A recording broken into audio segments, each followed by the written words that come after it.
আল্লাহ শুকরিয়া, যিনি আমাদেরকে রমজানুল মুবারকের মাগফিরাতের দশকের একেবারে ইফতারির কবলে ইফতারি সামনে নিয়ে আমাদেরকে এই মহৎ ইফতার মাহফিলে হাজির হওয়ার সুযোগ করে দিয়েছেন। আলহামদুলিল্লাহ।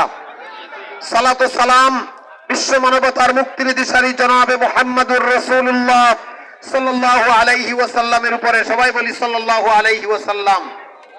আল্লাহ তাআলা রমজান মাসে যে কোরআন নাজিল করেছেন, এই নাজিল করা কোরআনের একটি আয়াতে বলেছেন, আফি আমওয়ালিহিম হাক্কুল লিসসাইলি ওয়াল মাহরুম।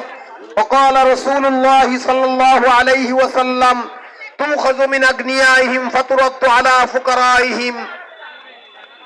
আল্লাহ তাআলা কোরআনুল কারীমের মধ্যে ইরশাদ করেছেন, অর্থাৎ যাকাত ভিত্তিক অর্থ ব্যবস্থা তথা ভারসাম্যপূর্ণ অর্থ ব্যবস্থা সম্পর্কে বলেছেন, ধনীর সম্পদে যাকাতের অধিকার নিশ্চিত করা আছে।